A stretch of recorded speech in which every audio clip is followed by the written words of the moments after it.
What is up, guys? Welcome to the Zen Hard podcast. In this episode, I'm interviewing Alex Sedlak. Now, Alex is a bit younger than me. Actually, the youngest guest I've had on so far. But I will say, this conversation goes extremely deep. It's probably one of the most insightful conversations we've had here.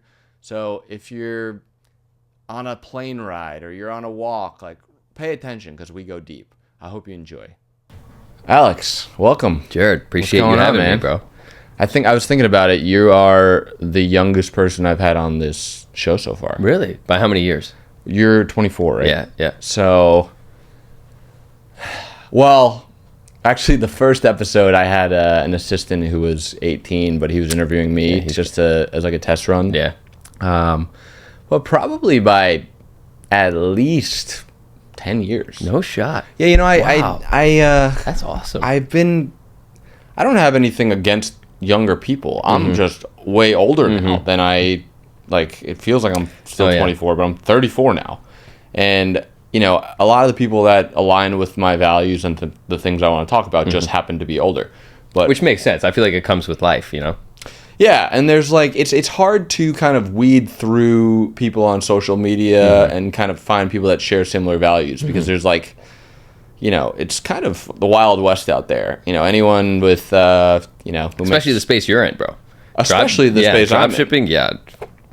A lot of money-hungry, greedy dudes out there for sure. It's very money-driven, and it's like anyone who makes, $100,000 can go put a down payment on a fancy car and, post about it, and then, so it's really, there's a lot of fake people out there. But when I got to meet you, I felt completely different about that, which is why I wanted to, That's awesome. Have a conversation. And I like talking to people who are younger than me because and again, I feel like the old guy saying this over and over again, but I guess I am.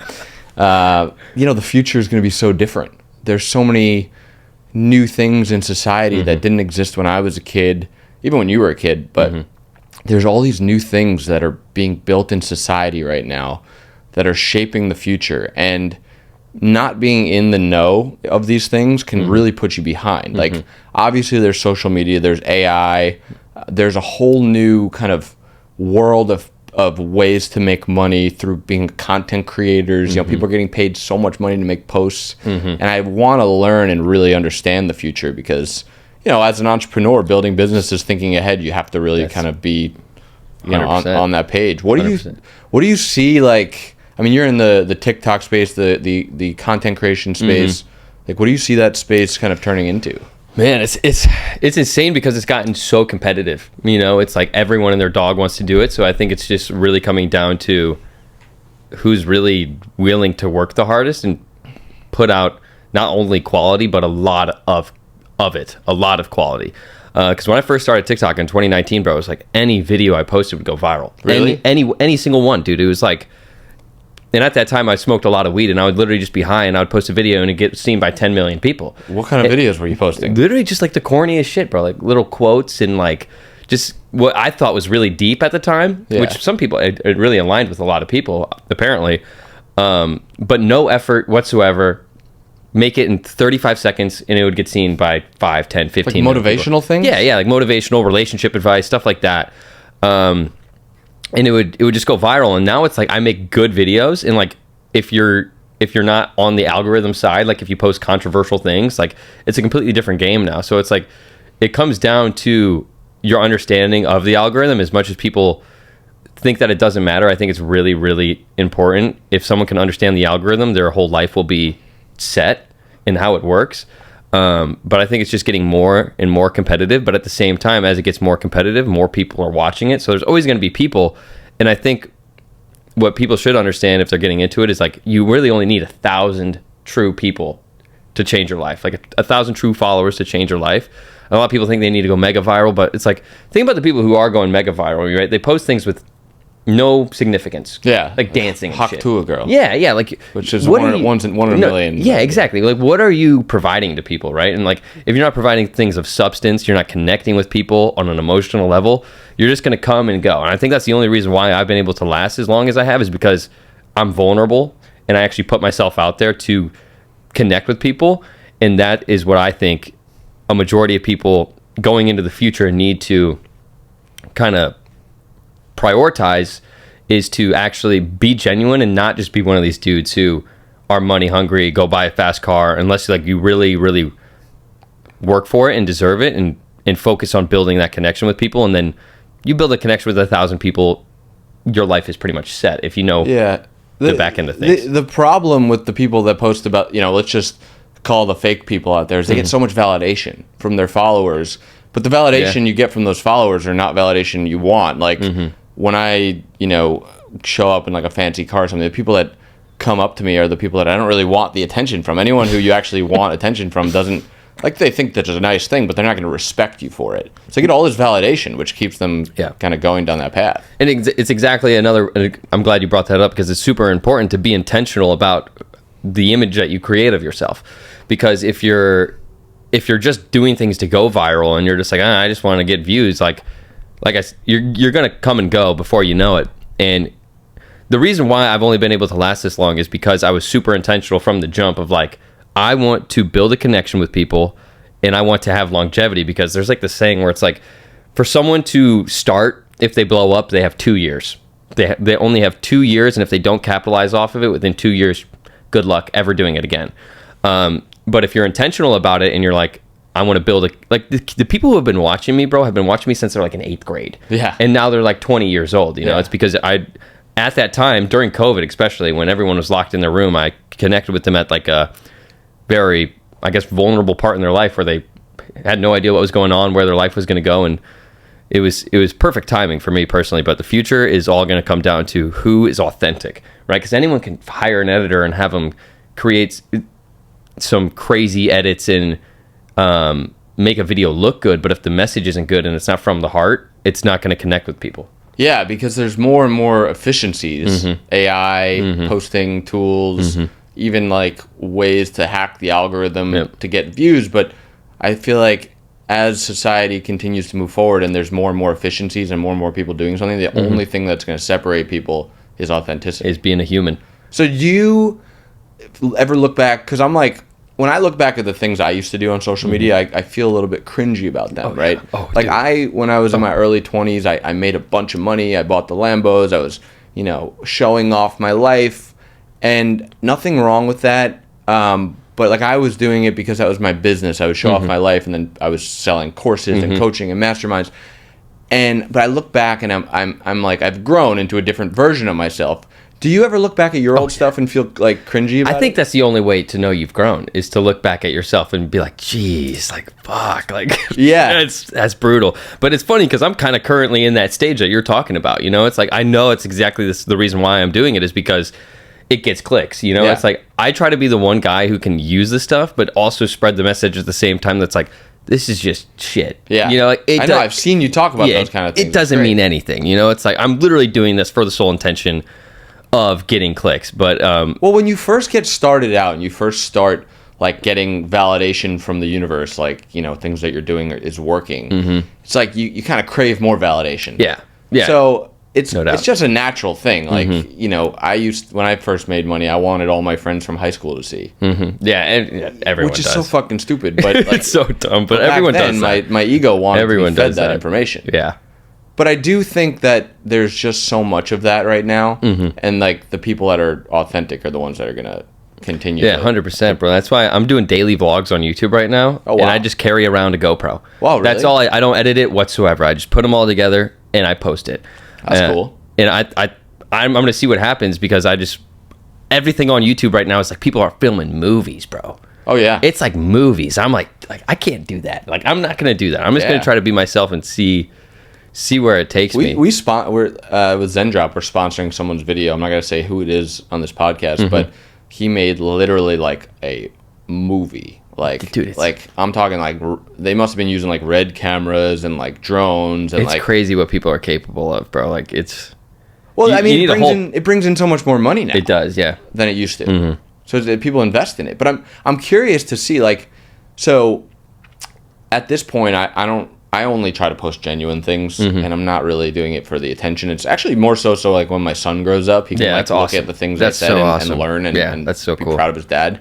But like when I post something that's not a high production value and it's just genuine, it doesn't get as much views, but it does get a lot more engagement by the people that see it. So do you think that there's their correlation between how Dude. much effort you put into the quality and the output? I think I 100%. I think it comes down to like the way people are able to connect with it, because the people who are making movies, like they'll admire it, they'll think it's like really cool and really well put together, but I don't think, unless your messaging is really incredible, I don't think it'll really resonate with someone, because it takes away the humanness of it. You know what I mean? When it's like there's all this flashing and all this shit going on the screen, where it's like with my vlogs, I'll post one every day and I won't try on the thumbnail, I won't try on the title. I'm just gonna like just go. Yeah, whoever wants to watch it's gonna watch it. And they like, have you ever seen Outdoor Boys? I don't know if you've seen it. Have you ever seen it, Elliot? Movie? You've never seen Elliot, or you've never seen Outdoor Boys? So it's like this old dude, Outdoor Boys. Yeah, he knows. Okay. It's this old guy. He's a dad. He has me? No, he's probably like, what, 40, 45? He's got 3 kids, 3 boys, and he literally just takes them camping in the woods. Like, takes them on these crazy vacations. Not like super luxury, though. That's what everyone loves about him, is like, he's just a simple dude, brings his GoPro, takes his kids camping, and he has 10 million subscribers. Wow. 50 million views a video, because it's just so wholesome. Yeah. You know, I think that's really my long-term goal, is like, I need to make money in order to kind of fuck off. You know, like, it's kind of what everyone's kind of goal is like, make an impact, make money, and then go live your life. But the reason why he does so well is because it's so genuine, versus like, I mean, you can look at like, I don't know, Iman Gadzi? Yeah. Like, he almost makes himself not human, because his production is so high value, and like he's like on a pedestal to these people, it's like there's no human connection with them, because it's so like romanticized almost. I don't know if that's the right word, but it's like when you watch this Outdoor Boys dude video and he's just human as it gets, it's like it really people can feel the emotions. Exactly. Yeah. I mean, we're emotional, energetic beings, and we can feel that through consuming that type of content. And I think what makes things stick, and what makes people want to share something, is the emotion that they attach to consuming that media.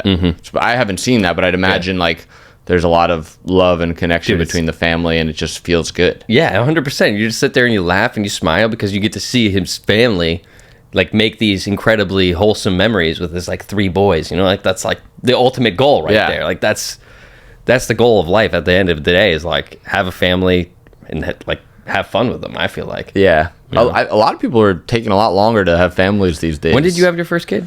I'm 34. I think I was 32 when How old is your wife? She's 28.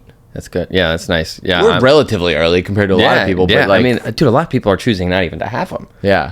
Because I think it's just like kind of media propaganda and shit. I could say I grew up like with a single mom, and I didn't have any siblings, so like a family wasn't in my blueprint of like what the normal like progression of life was. And I met Madeline, and she was just such a good person that it just kind of turned into what it is. But I will say, before that, I always imagined myself as like this, young, rich bachelor, free, doing everything I want to do. And I got to experience a little bit of that, but like the love you get from a family is exponentially more than that. Like, you want that life of the bachelor until you live it, and then you have that gaping hole inside of you where you're like... It's a very classic example of the mind versus the soul. The mind wants the excitement, it craves the dopamine. The soul wants the long-term joy and love. And the mind is where most people live in. It's like the ego and the soul, Yeah, when I say mind, it's the same thing as the ego. It's because your ego wants to do all these things. Like, my ego wants to get the Ferrari, my ego wants to go to the clubs and stuff, but I don't do that shit anymore. But like, the ego is always gonna want you to go do these things to get that validation from yourself, 100%. But it's like, I've spent a lot of time reflecting on this type of stuff through, plant medicine journeys, meditations, like I would love to hear about your plant medicine stuff. Yeah, I'll tell you about it. It was, I've been to 5 of them so far. You go down to like Mexico? No, there's a place in Nashville, actually. Really? I can't say the name of it here on the podcast. You do ayahuasca?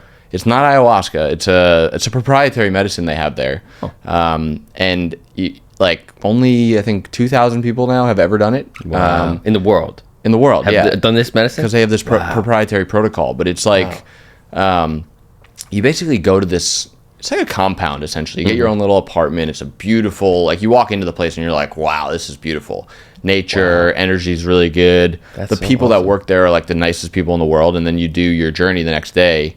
They call it a journey, where you essentially take the substances and then you lay on they make like a nest for you, like with a weighted blanket and pillows and like an eye mask and headphones, and you just melt into like everything at once, and you are like, it's the most incredible thing in the world. But the cool thing is you have a voice recorder on. Oh, wow. So when you're in this space, Wow. you're like, That's all cool. right, I want to tell myself what this is, right? Because you're Yeah. 100% lucid. Yeah, yeah. But your body feels like, you feel like, I can't even, there's no words that Yeah. can describe it. But then afterwards you listen to the recording and you transcribe it. So you type it all out. And then you work with a coach to like pull out the nuggets and implement them in your life. And the first thing I said on my first journey was, have kids, have them now.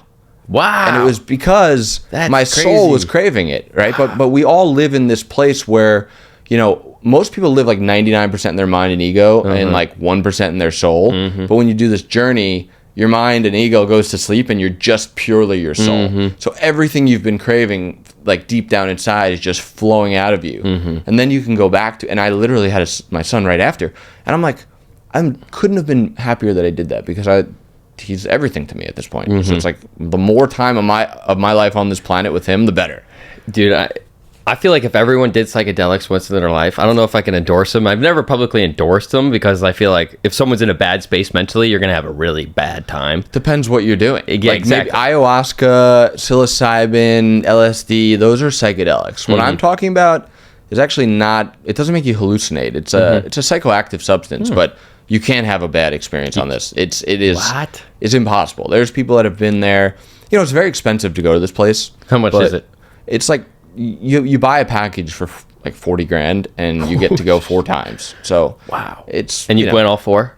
I've been 5 times now. So actually I'm going my 6th time at the end of November. Wow. So- Like, is it like a quarterly thing? Quarterly is like the recommended, but I go twice a year.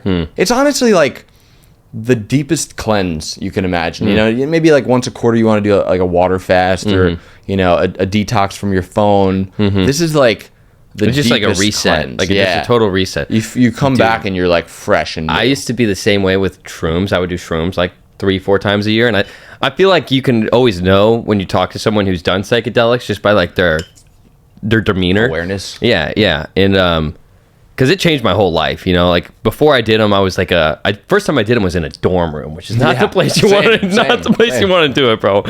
So I'm in there, and I'm like, what the fuck is going on? But and then I kind of just like, it kind of brought me to understand like the potential I had. The first time I did it, I was like, wow, like I have so much potential and I'm not harnessing it at all. Yeah. Like, what if I went outside and I brought a journal and I actually, you know, intentionally wrote down everything that's going on in my head right now, and then dropped out of college like a week later. Oh, really? Yep, dropped out of college and had no plan, no idea what I wanted to do whatsoever, and kept doing shrooms, not like once a month, but like probably once every 2 months. Yeah. And now I haven't done them in like a year. Yeah. Because I had one bad weed high, which really is, it makes no sense, because I would smoke every day back in the day. Like every day I was Yeah. high. I did shrooms, I did LSD, and I did everything, you know, and like I always was grounded, I was always level. But one day in Miami, I smoked a joint that I had smoked literally the night before. Yeah. And something just happened in my brain, bro. I was in a state of psychosis for like 6 months. Like 6 months? It was awful. Holy bro. shit. No, it was insane. So now like I've literally retired from drugs entirely because Yeah. I just never want to feel what I felt. That's crazy. Yeah, dude, it was horrible. I think it was laced with something, but it was like borderline like schizophrenic for like 6 months. No, it was horrible, bro. It was like When did that end? so it happened. Still in the process? Okay. No, thankfully it ended like a year ago. Wow. But it happened like mid 2022 and lasted till like March 2023. Damn. No, dude, it was insane. It was like I'd be staring at my computer screen and it was like a truck would hit me and I would just like completely like third person my whole life. Wow. For like months on months. So that's why I say like you got to be careful with it, but like the shrooms had, like if it wasn't for the psychedelics I wouldn't have been here in the first place. And I'm a big believer in God, and I think like God put that into my life to get me to stray away from just substances as a whole. because of the mental clarity that you can have when you're not on them. But it's just tough. I mean, I don't want to say I'm completely retired from them because of the profound benefits, but well, I think when someone utilizes a substance like psilocybin, it opens new neural pathways, right, or synapses in your brain. So like problems that you couldn't solve, or like maybe you're in college, right, and like deep down you're like, I don't want to be in college, but your brain has just conditioned yourself right when you think about that to go to a different path, and you couldn't break out of it. Now you open up new thought patterns, and you're able to have realizations. But at the same time, those types of psychedelics could be challenging. Like I remember when my wife, who was my girlfriend at the time, and I lived in LA, we went and we hiked Big Bear in LA, and we actually meant to do a 2-hour hike, but 2-mile hike. We ended up taking a 14-mile hike by accident. And were you tripping? Yeah, we took shrooms and we took the wrong path. Oh no! But there was, it was fucking crazy. But on the way down, I was in a place where like my business was like struggling. I had these partners I didn't like.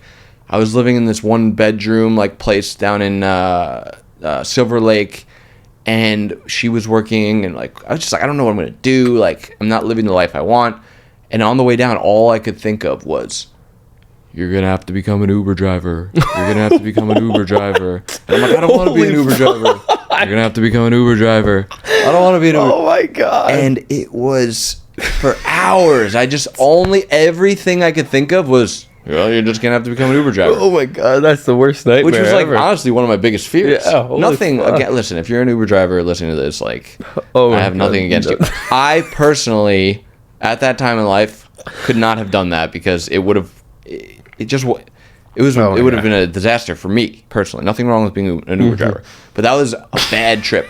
But the next day I woke up with all the clarity. Like I feel like I had this like deep anxiety about becoming an Uber driver for like months, and it all just came out of me. Yeah. That's so funny. The next day I knew all the answers to what I had to do. That cracks me the fuck up. Yeah. But I always tell people the same thing. It's like even the bad trips you're going to learn something from, even if you don't realize it while you're tripping. Like there's going to be something that resonates.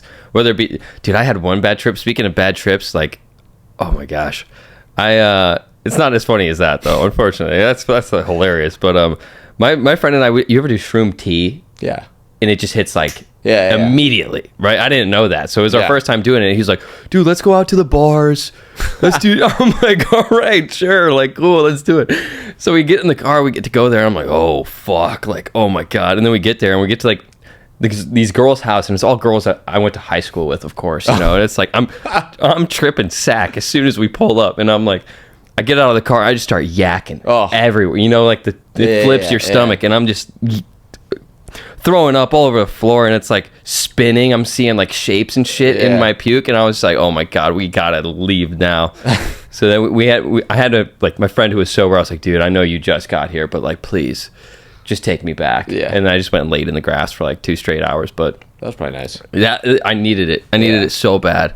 But yeah, I think everyone should try them at least once in their life, because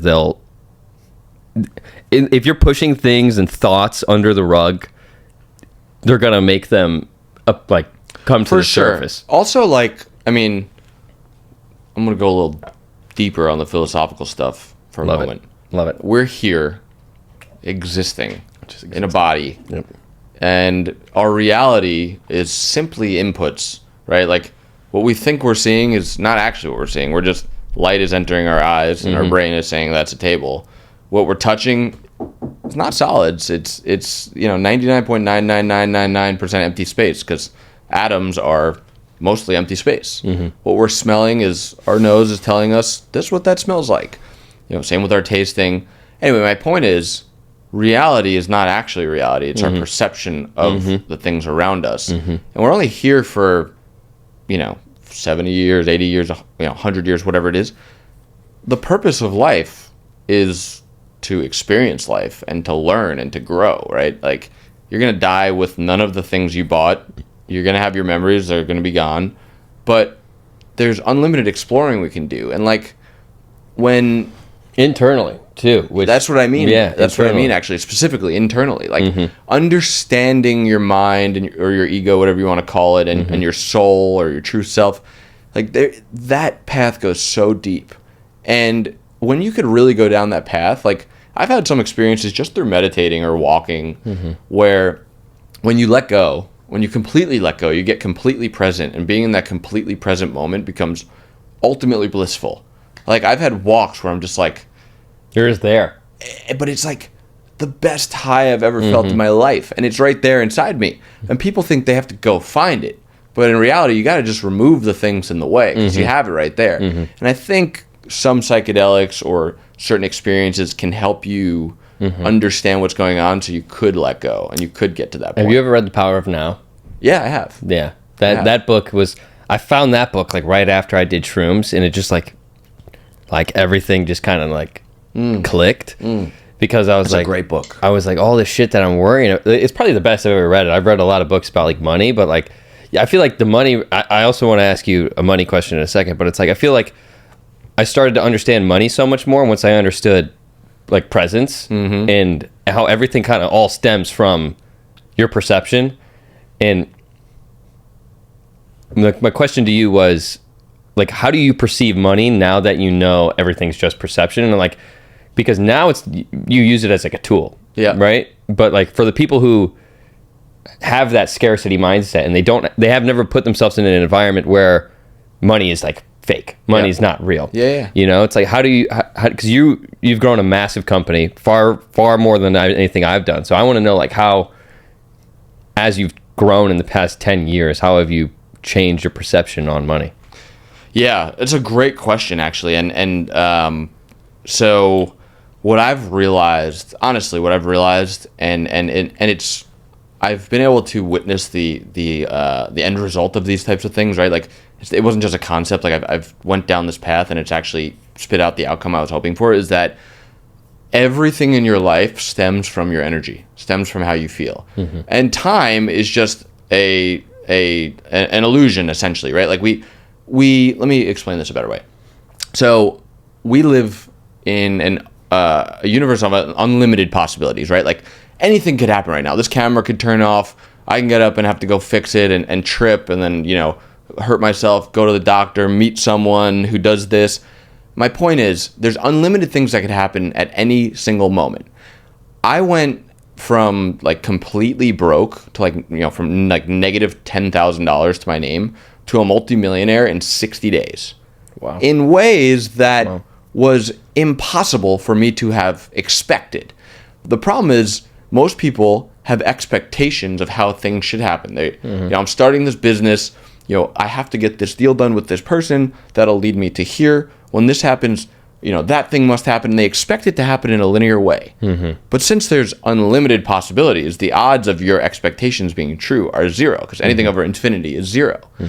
So people try to create in a linear way where it's like this happens and that happens, this happens. And when it doesn't go that way, they're attached to their expectations, which makes them feel separate. It makes them feel fear or scarcity, which then in turn creates more of that in their lives. So what I've learned is, if you can change the way you feel, right? Maybe it's through walking, through meditating, through running, through working out, and you can get yourself into a feeling of abundance. I have everything in this, everything I need. Things are going to happen in your life in synchronistic ways, and you're going to become that version of yourself in the right amount of time. And the time part you have to let go of. So like one thing I do every single day that's been really powerful for me, and my career has also followed it, is I do what I call the perfect walk formula every morning. I actually wrote a book about it. I haven't released the book yet, but it's something I want to share.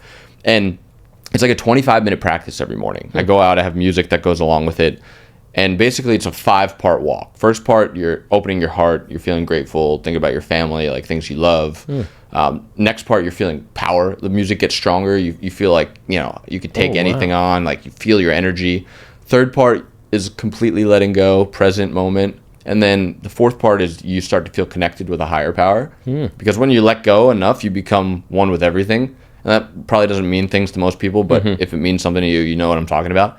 And the fifth part's celebration, where you celebrate the fact that you got up in the morning, You celebrate something that you want to happen as if it did already happen. And you get these unbelievable emotions and feelings. Wow. And then at the end of the walk, I say, all right, I did my work for the day. I'm going to let go. I have no expectations for what's going to happen. And that's it. And then things end up happening in crazy ways. Wow. From changing the energy. So I think money is just a part of that. Wow. Honestly. Where's that song that you listen to? Yeah, I have actually. So I have playlists on Spotify. It's 5 songs, right? One for each part of the walk, different vibes. But I actually hired a music group to create custom music. Wow. So I'm releasing the music with the book. With the book, dude. That's at some point. powerful. I have it all done. It's like ready to go, but I'm so like, again, time, right? It's like let go of the expectation. So how have you detached from money, like fully? I haven't fully, for sure. Like I'm far from perfect. I'm explaining the ideal situation. I still like, growing up, single mom, only child. She worked 2-3 jobs my whole life. Like money wasn't there, and so like I have this like this limiting belief, the subconscious scarcity mindset. Yeah, and it feels like forever. It felt like I'm going to lose everything, even though there's no logical way I would lose everything. Yeah, but I have this deep feeling. I think the important thing is recognizing those things, right? A lot of people are so, they're so blinded by everything going on in their lives. They don't take the time to reflect and realize what's actually going on. So like for me, I notice those things, and actually, every night my wife and I will watch a show for an hour after dinner, like before we go in bed and read. What are you watching right now? We're watching Monsters. It's about these 2 kids that killed their parents. On Netflix? Yeah. Sounds like a Netflix show. Fucking crazy. You liking it? Yeah, it's my girlfriend's into that crazy serial. You should watch. It's pretty fucked up, honestly, but it's a good one.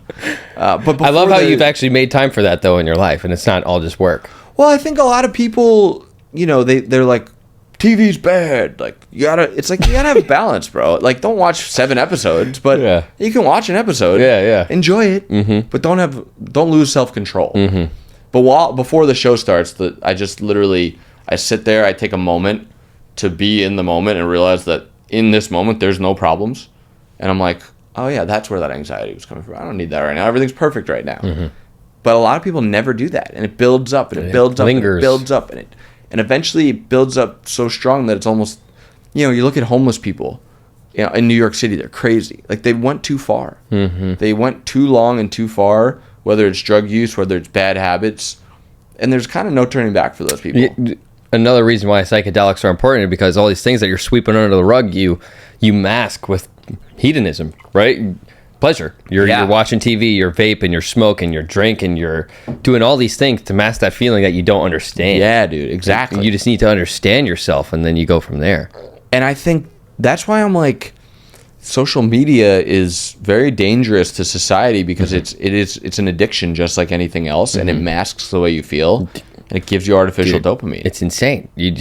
You're having a bad thought, you don't want to deal with it, pull out your phone. Pull up Instagram, what's on there? Yeah, and then it just doesn't go anywhere, and it just lingers in the back of your brain. Yeah. Oh, that's a hot girl, dopamine. Oh, there's a cool car, dopamine. It sucks you in, too. It's like they've hijacked your brain. They know you better than you know yourself. Yeah, and then the problem is, when you're reliant on external dopamine, you need more and more of it. More and more. So eventually social media is not going to do the trick. Alcohol.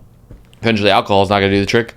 Drugs. Eventually drugs aren't going to do the trick. Go commit a crime. Or like it just keeps going.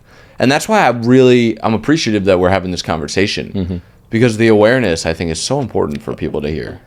I used to do podcasts just like these every day when I was doing my shrooms every day. Oh, yeah. And I would literally just set up a GoPro, and me and my 2 friends would just talk exactly like this, and people loved it because it's real shit. We're not just talking about like, yeah, we're rich, we make a lot of money, we're cool. It's like things that like really have to go on internally in order for you to experience the abundance that life has to offer, because a lot of people are just like, oh, that's just woo spiritual nonsense. But it's like, if you don't understand yourself, you're not going to understand what it takes for you to become that version of yourself that you want to become, and you'd have no idea what you need to work on to become that version of yourself, because that version of yourself is, it's already you. Yeah. Just with time. Yeah. And like we said, time's just an illusion from presence delayed, I guess. It's like the internal work will always be number one. It's not like you can just wake up one day and then you're like, yep, I'm going to get rich. It's like you just work on yourself.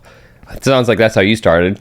That's how I started. It was internally, and then you you work backwards. You go from there. Yeah, and eventually the things you do, something works. Like I wrote my first book. It's called Overnight Success, and it's like an inner game playbook for your first big breakthrough in business. And like the kind of overarching theme of the book is that we have these limiting beliefs about our lives, but if you stick to something long enough, eventually something will happen that's greater than your belief, and it raises your standard. Maybe, making $200 a day is like, all right, that's what I need to live. Can you think of the one thing that changed your beliefs in terms of money? Yeah, I can think of mine too. Sticks out. Yeah, I mean, I would like to hear yours. Mine was like, I got a mentor. So I had 2 million followers at the time, and my mentor at the time, I just got introduced from a mutual friend that, like, synchronicity, just like the odds of it happening, very slim. He's like, dude, you're sitting on a gold mine. I was like, what do you mean, bro? I'm like making like $2,000 a month. Like, what are you saying? He's like, you're doing like mentorship, right? I was like, yeah, I charge $100 for like 6 calls. He goes, dude, you need to charge it. No, I was charging $40 for, it was crazy. And he's like, you need to charge $1,000. I was like, come on, dude. I was like, I'm 19 years old. I have zero credibility whatsoever. He's like, dude, just do it. I was like, no. He's like, all right, let's charge $100 and let's make you $1,000 in a day. Yeah. First day I tried it, I made $1,000. I run upstairs, I tell my mom, I'm like, Mom, I just made $1,000 today. And I was so stoked. What's yours? And that changed your standards, changed everything. Right? Changed everything, bro. And now it's like, with these webinars I do, it's like, that kid could never even comprehend what the levels to the game are. And then I hear something that stuck out to me when we went golfing. You were like, yeah, I know a guy who paid $20 million for a basement. I'm like, what the fuck? Like, what is this? Yeah. What's yours? I want to hear it. Mine was, so I was living in LA. I told you I was with my girlfriend at the time. We were struggling. I had a friend who was an NFL player. I met him at an event. We became good friends. He was like a mentor to me. Like, I looked up to him, and he invited me to Tony Robbins' event. And I'd never been to anything like that. And I was like, yeah, sure, whatever, I'll go. Like, whatever. And so I had just started a drop shipping store like a few days before the event. And I was making I was doing all right in life. I was making maybe a couple $100 a day in profit on it. And like, to me, that was great. It was like supplementing my... It's $100K a year. Yeah, exactly. It was like, oh, this is great. Like, yeah. And I go to this event, and we did one particular exercise where you imagine yourself as someone else who just loves you and cares about you and wants the best for you. And as that person, you're walking up to your future life. So like, I was my aunt walking up to my future house. I was looking in the driveway. I looked at the future cars. I walked in the house. And eventually, it's like a 15-minute thing. But eventually you walk upstairs and you look in the mirror, and it was you the whole time. And it was like, whoa. Like, because it's like a deep meditation, right? And so I really had this like crazy emotional attachment to this future life of mine that I've never felt before. And so the day after the event, my wife and I were moving from LA to Florida. So we had to drive for 5 days. Wow. We had a U-Haul. We had our car packed up. LA to Florida? I thought it was LA, Texas, Florida. No, I was LA, Florida, Texas, Florida. So I was in Florida before Texas and then back. But it was a 5-day drive. So I'm in the car for 5 days. I had this drop shipping store. I hired a customer support guy and someone to like monitor my Facebook ads. But I went into this car with different energy, feeling different, right? Because I changed my energy at this event. And no exaggeration, my store went from it was at like $500 a day in revenue and like $200 in profit. By the 5th day, I was making $50,000 a day in revenue with $25,000 a day in profit. It went like 7,000, 15,000, 35,000, 50,000. Just because I was driving with different energy, and your energy attracts thoughts of that same frequency, and those thoughts propel you to take action. And so I was attracting these thoughts. I was like, oh, why don't we try doubling this budget, or just little random things. Hey, let's try this. And I went from broke. Oh, and then the craziest part is 2 months later, I dropped my wife off to do someone's hair. She was a hairstylist, and I was in the area. I had like over $1 million in my bank account at that point. And I'm like, all right, I can either go home for a little bit, but it's like a 45-minute drive home. So I'm like, I'm in the car. I pull up cars.com, and I'm like, oh, I'm going to go look at this Lamborghini. Like, whatever. It's 5 minutes down the road. I end up buying it, and then like a couple weeks after driving it, I realized it was the exact same car that was in that vision. So I manifested this physical thing into real life. Wow. In ways that I never could have imagined. So that's really what changed my And that was like a really world. short time frame, like 60 days. 60 days, bro. I went from negative money to a millionaire with... And that's what's so cool about the game is that it can change so quick. Once you work on the internal. A lot of people are just expecting it all to change and they have no improvements to the internal. You change your energy and you let go, and shit happens way faster than you can imagine. Most people are attached to everything, so they can't change their energy. So that's why letting go is like such a key part of it. Dude, that's psychedelics. I mean, I haven't talked about psychedelics in so long because it's still taboo to a majority of people, you know, because they've been so indoctrinated by everything that it's like for them to let go of these beliefs without psychedelics is practically impossible. But they also grow up being told that psychedelics are you're going to end up homeless and shit, or it's like, which like I could understand, you know, like people have that big fear of like, well, is it going to lead to more potent shit like heroin and shit? And it's like it actually does quite the opposite. Like psilocybin, and you're like, I just felt that pure out of something that came out of the ground. Yeah, you know, like I never want to do things that it changed my diet. It changed everything because you're like, that came out of the ground. Yeah, like what am I putting in my body? You know, it's like Mother Nature put that in the ground for me to use. Yeah, and I'm putting pizza in my body, like all this greasy shit, like all this processed bullshit in my system when it's like God gave me everything we needed, literally everything. And it's like the one question that my first trip had me thinking about was like, so this grows out of the ground and I just had the most profound experience in my life and it's illegal. Yeah. And alcohol's in every single store, corner store, in culture, gas station, embedded into culture. And what are the benefits of it? None. Zero. Only negatives. And it's like, that really just led me down the rabbit hole of like, well, why is that? Yeah. And then that changed my whole life because you ask yourself that one question and then it's just, woof. It makes you not really want to believe what you're told. Yeah, nothing. What you're programmed. It almost makes you want to do the exact opposite. Like whatever they tell you, you should probably do the opposite. Yeah, that's how I feel too. Well, also I think like psychedelics are a great tool, but like, you know, people listening, like, you don't need psychedelics to make a change. Like, what you need to do is you need to start with your physical body, really. It's like, you can't be sitting there playing video games and think your way into a different situation. You got to get up and move. 100%. Like, even though your mind is going to say, 100%, I don't really want to go do this, and like, and your mind thinks it knows what the experience is going to be like. It could paint this false picture. But if you actually do it, like this morning, bro, I woke up late. I woke up at, I was supposed to get up at 6. I got up at 6:30 by accident. And I was supposed to be out the door by 7. And it was like 7:15 and I was running behind. And I'm like, I could just go sit at my desk and work. But I'm like, my mind's like, oh, going out on a walk. Like, yeah, you'll get a pretty good experience, but it's not really worth it.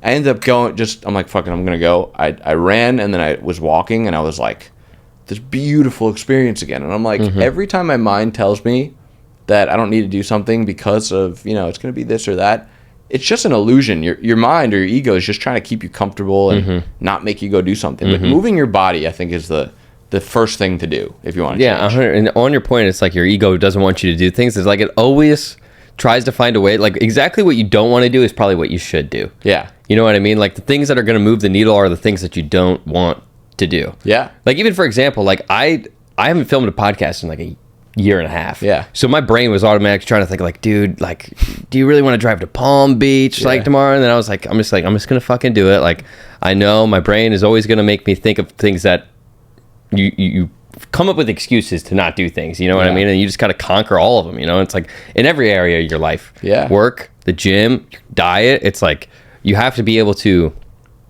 control the impulses. Dude, look at the biggest achievers in the world, the Michael Jordans, Kobe Bryants, you know, the Mark Wahlbergs. Like those guys have been I mean, it all boils down to, okay, you know what you need to do, but in the moment you don't want to do it, right? Like you maybe before you go to sleep, you're like, I'm gonna get up tomorrow, I'm gonna go for a run, and you're like, I know I need to do that. You have this knowing. But then you wake up in the morning and you're like, yeah, I don't really want to. You're going to get sick. All these bullshit excuses come up.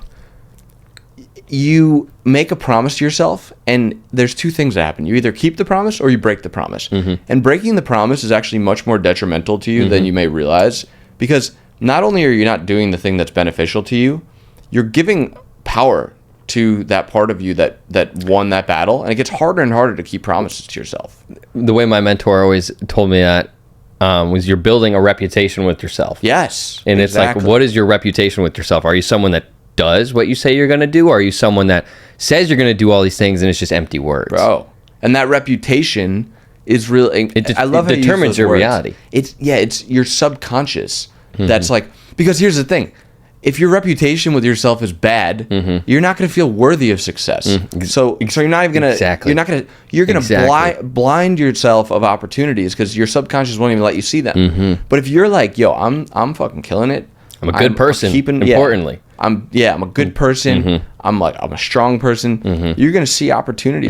It's confidence. Versus confidence. Like if you're someone who like goes to the self-checkout and you steal shit. Yeah. Or if you litter or if you lie. Yeah. Your reputation with yourself is you're going to be like, unknowingly, subconsciously, you're just going to like have low self-worth. And you're going to be like, why do I feel this way? And it's because you should feel that way. Right. You know, like you so true. Feel the way that you deserve to feel. That's so true. That's so true. And that's why like discipline is so important. People like, when I say people, I'm talking like the people that are like on social media that don't know this stuff, right?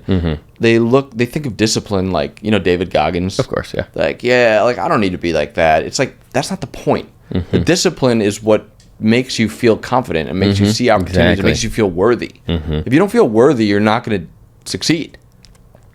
100%. It starts with you. And my dad always told me 85% of success is just showing up. Yeah. It's like you get to the gym, or if you don't want to go to the gym, just like put your shoes on. Put your shoes on and get in the fucking car. You're not going to get to the gym and you're not going to do anything. Right. The same with like work. Like find a space in your house where it's like just show up to that space where you're like provoked to work. Yeah, exactly. And I think I've been talking about this ever since I came back from Ohio, because up in Ohio, I'm like, fuck, like I'm at like the 0.01% of Ohio, It's like small town shit. And then I come down to Boca and I'm like reminded of the levels to the game. It's like your environment is so important, because if you're in an environment where mediocrity is normal, you're gonna be normal. Yeah. And Elliot, mad respect for the guy behind the screen for literally just putting himself in that environment, like you have to just fucking escape the negativity and small-mindedness, really, because at the end of the day, it all stems from your mind. Yeah, well, you have to give yourself the time and the space to reflect. Like I like to, on Sunday, spend like 2 hours by myself in my office with a notebook, like reflect on the week, my good behaviors, my bad behaviors, write out what I want my next week to look like, write out my like non-negotiables. Like I'm getting up at this, like today I broke my non-negotiable by getting up at 6:30 instead of 6. And like my soul feels that. But I did get out and do the thing I said I was going to do, so I kind of recovered a little bit. And the other thing too, this topic is something I fucking love talking about, so I'm glad we're on it, is you're never going to be perfect. So like you might make promises to yourself and you might break one, but what's important is like every promise you're making, you're kind of like growing a little bit. And when you break one, you go down. But if you bounce back up, you're almost there. You're not quite where you were. Yeah. But if you keep breaking promises, now you're kind of starting back from baseline. So if you break a promise, like just get back on the train. Like if you say you're going to work out, you miss your workout in the morning, and you're like, well, shit, now I have to go to work. Just go after work. Yeah. Like you just got to find, the thing that drives me nuts is like, if you want it bad enough, no matter what it is, you're going to find a way to do it. Yeah. No matter what it is. Like so many people say they want to be successful. They want to grow a business. They want to be prominent on social media, but it's like, what are you doing in your day-to-day life? Like what are your habits, And it's like, now it's getting harder and harder because of the amount of brain hijacking, like algorithms, dopamine. They are literally making people slaves, bro. Yeah. Slavery, because you don't have the mindfulness. You have to have the mindfulness, or you're just gonna say all these empty words, and not even just that part too. The things that people are consuming are brainwashing them to think it's impossible. Like if you watch the election debates, political things, they all say you can't afford groceries, you can't afford gas. So people are like programmed to think like, oh, it's really hard, it's not my fault. You have to take radical fucking accountability for yourself, no matter what, because the society's not going to change. Nope. It's not, people are like, yeah, well, it's hard for the the parents who are working, they can't.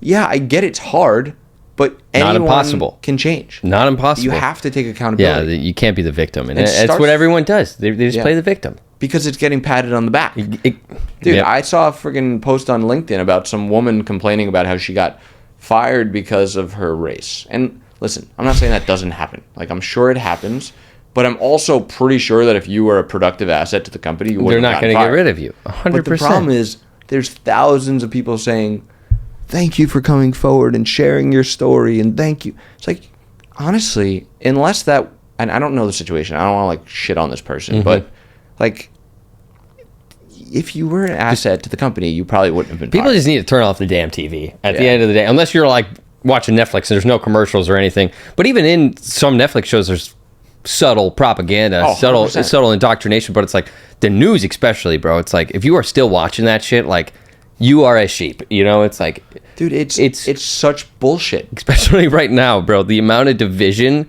is absurd. And the only goal of the news is to persuade you to that side. Right? And like at the end of the day, they don't care about truth. They don't give a shit. Bro, they lie. They all lie. They'll blatantly lie about anything. And it's like all of it's just for clicks. All of it's like I mean, never in a presidential election has it been like, I mean, I've only been around for like fucking 3 of them consciously anyway. Yeah. But like I talked to all my elders and they're just like, it's never been so divided. And it's divide and conquer in its finest. And it's just another thing that you have to add to your list to be mindful about. It's like people get so worked up over like who's going to be president. Right? And it's like, what can you control about that? Yeah. What can you do? You can't do shit, especially this late in it. It's like if they're voting for that person, they're voting for that person. Right. You're not going to change anyone's mind. No one's changing. No one's changing your mind. You're not changing their mind. So what can you do? You can focus on what you need to focus on. Focus on yourself. Exactly. On your life. Exactly. And it's just dude, it's because like the algorithms. Yep. Like I can look at a post and the comments on that post are validating my views. Yep. Someone on the other side will watch it. It's so fucked up. And their comments are different. It's so fucked up, bro. And the algorithms just further ingrain all of your beliefs. Yeah. So like you never see, but it's just so radical on both sides at this point. It's like you go far one direction and it's like, what the fuck is going on over there? And you go far the other direction, you're like, this is just insane. Dude, if you take 2 people and they're on different ends of the spectrum and you don't talk about specifics, you just talk about simple topics, they're going to agree on most things. Maybe not abortion because it's based on religious beliefs or whatever. But most things, nobody wants criminals and drug dealers illegally coming through our border, but people want to be able to help people from other countries and support them. But when it's painted as they're all criminals versus they're all good, I mean, bottom line, there's 10 million people that came through the country, right? Nobody wants that. There's obviously gonna be some bad people in there, but you could paint anything to tell a different story. I saw a video on X, and it was a video of it was like something to do with Israel and Palestine. And I saw 2 posts. One, it was the same video. One post was Israel dropped food for people, and then when the people went to get the food, they killed everyone. The other post said, Israel brought food for the people. The Palestinian or the Hamas militia lured them in and attacked them, so they had to defend themselves. So how do we know the truth about anything anymore? That's it's like those are polarizing things. If you believe one, they're evil. If you believe the other, they're good. And they're the same. It was the same video, and that's happening at scale in society. Yeah, massive scale. Like what's at a larger scale than that, other than like fucking Amazon? What has more influence over people's lives than politics right now? It's like nothing. You just need to take everything with a grain of salt and just be like, yeah, well, that could be true. I'll tell you, man, when you start keeping promises to yourself and doing the things that are good for you, you're going to feel good. Your life's going to be good no matter what the scenarios That's are. all it takes. Just turn off the news, turn off the politics. 6 months, focus on yourself. Yeah, 6 months. Get to the gym. 6 months. Eat clean, go to the gym, read, meditate. Yeah, exactly. Reflect, journal, do things that make you aware. Be aware. Yeah, it's very interesting talking to you about these things, because it's so funny, like your external perception of someone when you first like meet them. I'm like, dude, this dude's $34 million company. I'm like, he's got to have a massive ego, you know. It's just because that's what happens. Yeah. You know, especially in Florida. So it's really cool that you're really grounded and you actually are down to earth. Yeah, and I think like, you know, a lot of people as they kind of go through life. I was lucky, like you, to earn a lot of money when I was younger. And I learned a lot through that process. I learned that, you know, it didn't fill the void. It didn't, you know, it wasn't what it was about. And I kept going down the path.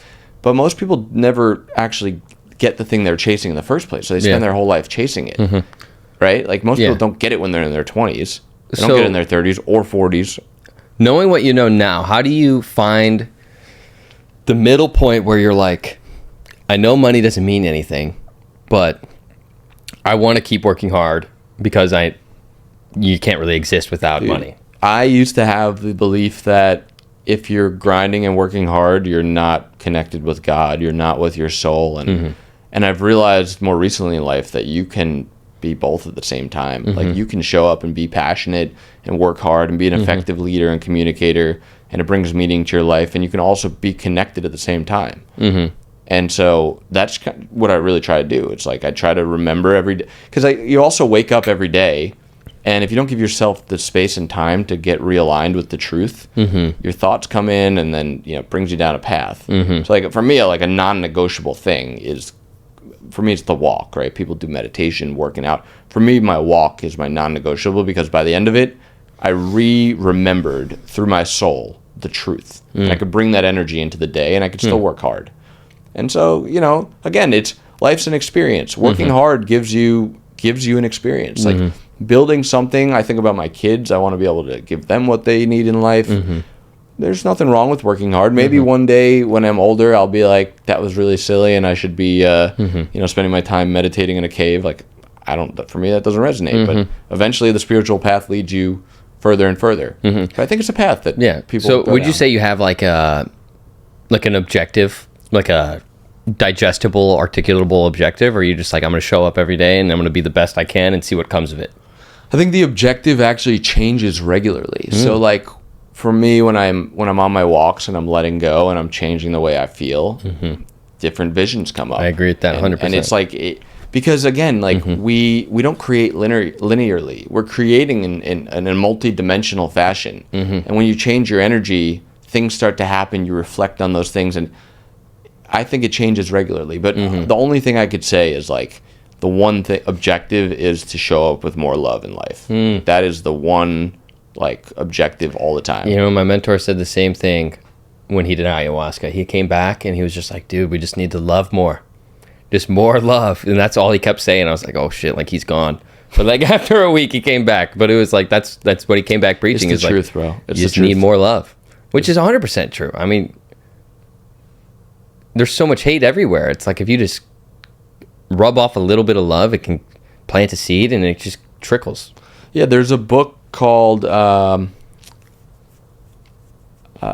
think it's called The Scale of Consciousness or something like that. We'll look it up. We'll put it in the show notes. But it shows you basically emotions, and like they put science behind it. Like I don't know how the science. Anyway, it's a really cool book, and like shame is like the lowest, and like fear and like lust, and then like, you know. Oh, I know what you're talking about. The consciousness chart. Yeah. Yeah. And then the top is love. Yep. And the presence is up there too, pretty high up there. Yeah, Love exactly. and presence. Yeah. And like even pride is not that far up there. Like being proud, it's not like a high vibrate. And I really think, like, again, these are just beliefs, but I think your energy makes such a big difference in the world beyond what you can directly impact. Like I think when you can vibrate at that kind of frequency, you're affecting things in ways that you just don't even know.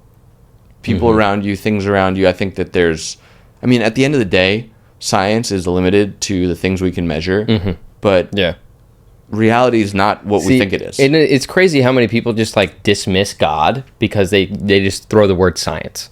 You know, it's like you can't measure God. You can't you can't do anything other than feel it. You know, it's like, I think I grew up not really religious because my dad was really the reason why, because he was unreligious. And then he rubbed that on my brother, and then my brother rubbed it on me. So it's like, I had the opportunity to really find God myself. And that was an incredibly pivotal moment in my life, because like, it's a pretty unarticulatable feeling of like, yes, that it is the presence of God, you know. And it's like, how would you try to articulate it?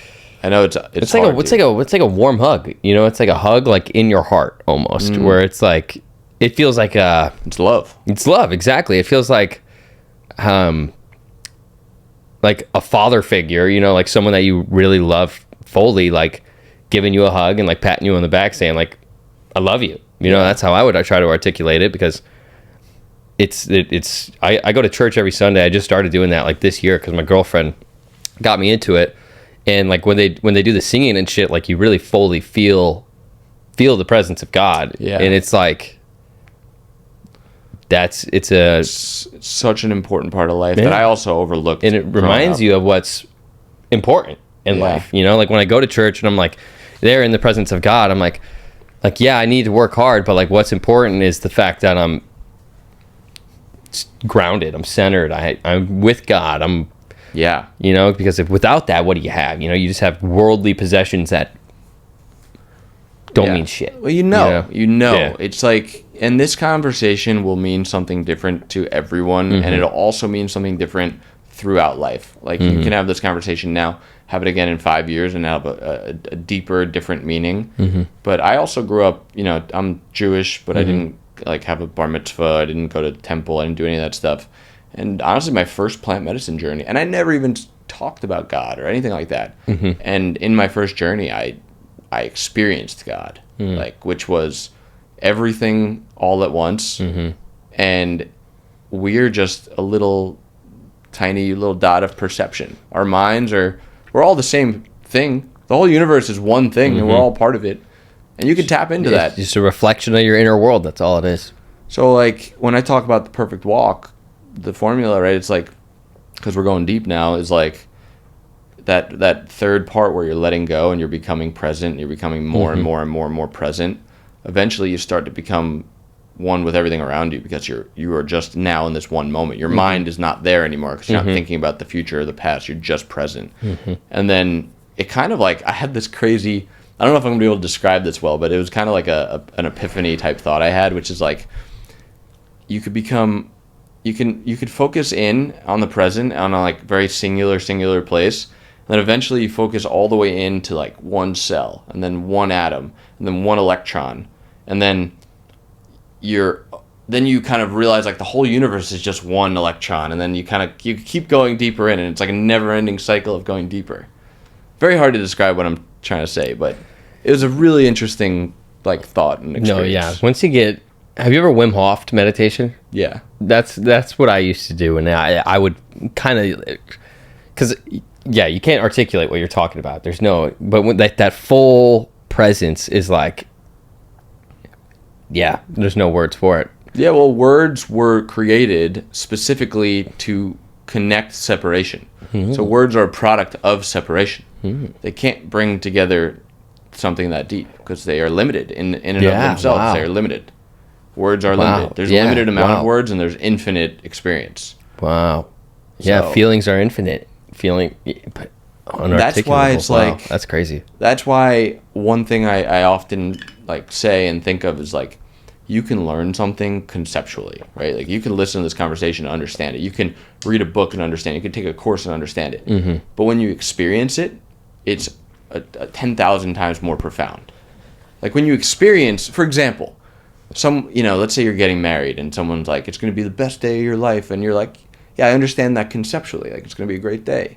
But then in the moment you experience it, or like when you have your first kid, that's a great example.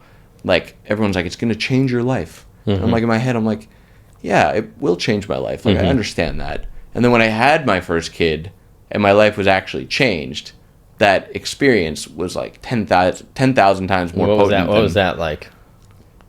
Undescribable. Yeah. You know, it's because the words are limited. It was like this crazy birth story. I'll tell you another time, but it was fucking mayhem. And then, thank God, everything worked out all right. But it was, when that little guy came out into this world, and he's half me and half my wife. Yeah, dude, that's so crazy. And it's like we have this little ball of life that's gonna grow into and a human. Start talking and have its own beliefs and shit. Yeah, he's like just starting to like talk a little bit now, and he's running 3, around. right? No, he's 16 months. 16 months. So what is that? A It's year and a half? almost a year and a half. Wow. Yeah. Can he walk yet? Oh yeah, he's freaking running around. Wow. He's nonstop. He's Dude, go. Just so that I feel like that's really like the meaning of life is to reproduce. It is the meaning of life. I mean, it's sad because there's so many people just not having kids, and it's like you can't let your life circumstance prevent you from. It'll be controversial for me to say, but I think that the people that don't want to have kids, their egos have gotten in the way of the truth. 100%. And without a doubt. People will say, who are you to say that? You don't know me, and I don't know you. Maybe I'm wrong, but I believe that there's nothing greater. It's what your soul wants. I mean, we wouldn't have evolved. That's the only reason we're here. Yeah. You know, it's the only reason. It's the only way. The love and the joy you get from a child is beyond anything else in the world, and it's one of those things that you can't understand until you experience it. It just is. So, do you have like a nanny, or is? Yeah. We're actually going to New York next Tuesday for a month. Oh wow. We're renovating our backyard, so I was like, I'm gonna. We had like a big win in business last year. I'm gonna celebrate it, so I rented a house on the ocean in the Hamptons, like really sick, 8,000 square foot house. Wow. And we're bringing the nanny with us. That's awesome. So, and it's literally like out the backyard. You walk down the boardwalk, you're on the beach, and like those memories are going to be so amazing. Do you have more kids?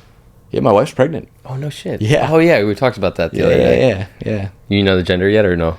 Nah, we might find out today or tomorrow or the next day. Like we did the blood work, so we're just waiting for the results to come in. That's so exciting. I know I'm getting older when like that shit really fires me up. You know, like when I was like 18, like I didn't really want to have kids is what I told myself. Yeah. But like doing that journey within, it's like that's really like the coolest thing in life, you know? Like fucking Lamborghini, like make a living being, you know? Like that's so cool, bro. You can buy the Lamborghinis, it's fun. Yeah. But that's all it is. And also like I've bought probably 7 or 8 like really cool cars by now, and like the first one was really cool for like 6 months. Second one was really cool for like 3 months. And it just gets shorter and shorter. Yeah, like now if I buy a car, it's really cool for like 3 days. It's fun, it's cool, but like dude, like it's not fulfilling. Yeah, no, not at all. It's cool. Not at all. Like, you should do it. I'm thinking about trading my X6 for a G-Wagon, and I'm like, if I trade that, like how long until I want something other than a G-Wagon? It never ends. It never ends. You know, it's like I was talking to you today about upgrading my Brabus to a how do you say Mansory? Mansory. Yeah. Like the only reason I would do that is because it would bring a little bit of entertainment for a day or two. Yeah. And we're so, this is sick. Fine. And then the next day you're just like, okay, like it's fine. Nothing wrong with it. Yeah. There's nothing wrong with it, but if people are chasing it because they think that's the answer, there's something wrong with that. Totally incorrect. I think it's cool because they're like trophies of your hard work. Yeah. You know, like especially once you start, you know, like I think I felt more fulfilled when I got my first like decent car. It was like a BMW, like a 430i. Yeah. I leased it. It was like 50 grand. Yeah. And I was like, this is the coolest fucking thing ever, because I had drove absolute shitters prior. So yeah. Now it's like I have that new Ferrari, and it's like where it's already like, if you gave me that when I was, it's just crazy how your perspective changes over time. And I think there's nothing wrong with buying cool things. I think they're also like that. It gives you an attachment to like a memory of the past. It's like you know, or buying like a nice watch. It's like it's a little trophy. Oh, after this happened, I bought this watch, and here it is now. And it's like nothing wrong with things. Like I think it's great. Have nice things. I love being in a nice environment, having nice things. I love the feeling of nice environments. Yeah, like your country club or whatever. Like you just feel good. You know, it's like I actually think environments are something that makes a lot of sense to invest in because it changes how you feel, it changes how you think, and 100%. And I made a video about this the other day where it's like. If you don't know what you're working for, like go on a $10,000, $15,000 vacation and just see how they treat you. Right. You know, like you'll be treated like a legit human being. 100%. And like you'll never want to experience less than that. You know. If I go anywhere, I always stay at like a Four Seasons. You have to. And like I go to New York, right? It's like, Yeah. you know, $1,000, $1,500. And I walk in like, oh, welcome back, Mr. Goetz. We have like this ready for you because they know you. And like, to be honest, it is nice for the ego, but it's also like, you kind of just feel safe. You feel good. You feel Clean. A clean environment too, like clean. super And then when you important. show up to the meeting you have, you go in with a little bit of a different vibration than if you were staying at a Howard Johnson. 100%. It's like once you get a taste of it, then you're like, okay, well now I need to keep working hard because the quality of life is just incomparable to like a Hilton. Yeah, and like a, the other thing to consider too is like, as you grow financially, the relative value of those things becomes so much different. Like, it used to be like, you know, staying at the Four Seasons was like, all right, well, I'm spending some money. Now it's like, when I was younger, it was like buying a candy bar. It's like, it doesn't really matter. Yeah. The ratio of what Yeah. it costs to your net worth. And then the cool thing is once you get to, you kind of escape the flywheel where your interest starts to fund your life and it just keeps growing, then those things really don't matter because money's infinite. it all comes down to how you make your money too. Yeah. Because these people, a majority of people anyway, they're exchanging their time. And then when you're exchanging your time for experiences, you're like, okay, well, this cost me 80 hours versus like you create something that takes 80 hours to make and then you just reap the rewards of that 80 hours. And it's like money's kind of infinite. I totally agree. I also think, though, it's important to highlight that there's nothing wrong with exchanging your time for money, 100%, yeah. depending on your environment, depending on, like, if your intuition is telling you, like, I want to do this for a year, do it for a year. You, again, like, you have to follow that gut instinct. I got my first job when I was 24. I joined Yik Yak, which was a social media startup. Yik Yak. It blew up. No, like, I heard of it. Yeah. I was the fourth person on the team. Like, we went from Wow. 100,000 users to 7.5 million in 4 months. And like, I was on a. It's like an anonymous posting app, right? Yeah, it was like Twitter, Yeah. local. When I lived in anonymous. Miami, all these like University of Miami chicks would like talk shit about me on there. I was like, what the fuck did I do Yeah, to any of that's you? exactly I'm what it like, was. What's good? That's exactly So what funny. it was. But like, I was like, I took a $55,000 salary, and I'm like, I'm gonna go. And to be honest, I learned so much. I met so many cool people. I had so many cool experiences. I wouldn't trade it for the world. It wasn't just about the time for the money. It was like you're making memories. The existence in the now is what's important. So there's 100%. It all really just depends on where you're at in your life. Yeah. No doubt. Like I worked at a hospital when I dropped out of college. I was a patient transporter. I made like $14 an hour, but it was like it just paid my rent. Yeah. You know, while I could build something, I had to have some sort of money coming in. yeah. So it's 100% true. Yeah, 100%. Well, I think this conversation was incredibly insightful and deep, and I think you're wise beyond your years by a long shot. And I think that has to do with the things you've learned, and the things you learn compound on themselves. You know, you keep growing, and it's not a linear growth; it's a compounding growth. So I think I can't wait to see where you're at when you're my age. Thanks, bro. It's Hopefully exciting. somewhere similar. Yeah, who Hopefully, knows, bro. Who knows? Yeah, that was awesome. I feel like if everyone trying to start a business watched this, they'd be in a good spot afterwards. It's a shift in perspective. It's not what society makes it out to be. It's a different approach. It's almost backwards. It's like people think letting go is like a weakness, surrendering. Oh, I surrender. No, like that's how you create from that moment. So it's everything people think. A lot of it's backwards, and I think these conversations, man, like they're important. You know, there's this huge movement of I don't even want to call it evil, but it's like this negative force at play, taking people's attention, changing their perspective, and it's like there needs to be some good being shared, and there's not enough of it because it's not profitable. Exactly. So in fact, it's probably censored. yeah, You know, it's probably not shared very much. it's not at all. But you know, like you said in the beginning, authenticity. It will become what it's supposed to become. So With time, without a doubt, bro. Without a doubt. Thank you for having me, bro. This was great I haven't conversation. had a conversation like this in a minute, so it was Yeah, it was needed.